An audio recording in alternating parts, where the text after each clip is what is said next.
నమస్తే. ఇన్నాళ్ళు నన్ను సపోర్ట్ చేస్తూ, ఎంకరేజ్ చేస్తూ మీ ప్రేమని నాకు అందిస్తున్న ప్రతి ఒక్కరికి కృతజ్ఞతలు. అలాగే ఈ వీడియో కూడా ఖచ్చితంగా మీకు ఉపయోగపడుతుంది. లైక్, షేర్ అండ్ సబ్స్క్రైబ్ చేసి మీ సపోర్ట్‌ని నాకు అందించండి. అలాగే ఈ వీడియో పట్ల మీకున్న అభిప్రాయాన్ని కామెంట్ సెక్షన్‌లో కామెంట్ చేసి తెలియజేయండి. ఇప్పుడు వీడియోని చూద్దాం.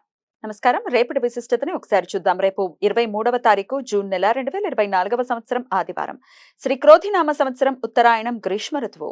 రేపు జ్యేష్ఠమాస బహుళపక్ష విధియ తిథి రాత్రి 3:25 వరకు, తదుపరి తదియా తిథి. పూర్వాషాఢ నక్షత్రం సాయంత్రం 5:03 వరకు, తదుపరి ఉత్తరాషాఢ నక్షత్రం.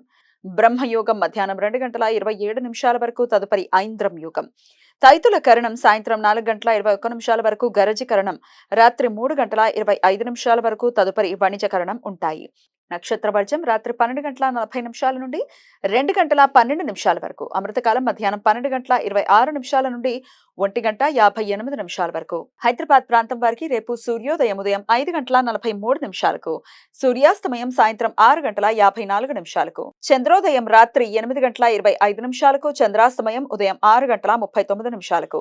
అభిజిత్ ముహూర్తం పగలు 11:52 నుండి మధ్యాహ్నం 12:45 వరకు.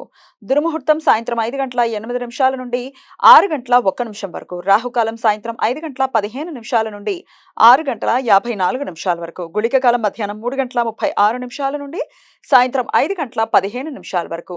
యమగండం మధ్యాహ్నం 12:19 నుండి 1:57 వరకు. దక్షిణ భారతదేశంలో రేపటి నుండి జ్యేష్ఠ బహుళ పక్షం ప్రారంభమవుతుంది. ఉత్తర భారతదేశంలో రేపటి నుండి ఆషాఢ మాసం ప్రారంభమవుతుంది.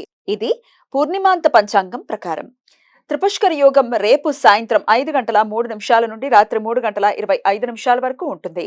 ఆదివారం విధియా తిథి ఉత్తరాషాఢ నక్షత్ర కలయిక ఉండటం చేత ఈ త్రిపుష్కర యోగం ఏర్పడుతుంది. ఈ యోగ సమయంలో చేసే ప్రతి పని జీవితంలో మరలా 3 పర్యాయాలు చేయాల్సిన సందర్భాలు ఏర్పడతాయి. అందువలన ఈ సమయంలో ఎటువంటి తొందరపాటు, అశుభ నిర్ణయాలు తీసుకోకుండా జాగ్రత్తలు తీసుకోవాలి. ఈ సమయంలో బంగారం, వెండి, వజ్రాలు, స్థిరాస్తులు, వాహనాలు కొనుగోలు చేయడానికి అనుకూలం. కానీ ఈ సమయంలో న్యాయ, చట్టపరమైన చర్యలు తీసుకోవటానికి, చిన్న చిన్న అనారోగ్య లక్షణాలకు ఆసుపత్రిలో చేరటానికి, అప్పుల గురించి ప్రయత్నాలు చేయడానికి అనుకూలం కాదు. ఆదివారం ఉత్తరాషాఢ నక్షత్ర కలయిక ఉండటం వలన సర్వార్థ సిద్ధి యోగం రేపు సాయంత్రం 5:03 నుండి ఎల్లుండి సూర్యోదయం వరకు ఉంటుంది. ఇదే సమయంలో త్రిపుష్కర యోగం కూడా ఉంటుంది కాబట్టి తొందరపాటు నిర్ణయాలు తీసుకోకుండా ఉండటం మంచిది. ఈ సమాచారాన్ని మనకు అందించిన వారు మేడికొండూరు విశ్వనాథ్ ప్రసాద్ గారు. ఆయనకు కృతజ్ఞతలు తెలియజేస్తూ నారాయణ స్మరణతో సమస్త సన్మంగళాని భవంతు. నమస్కారం.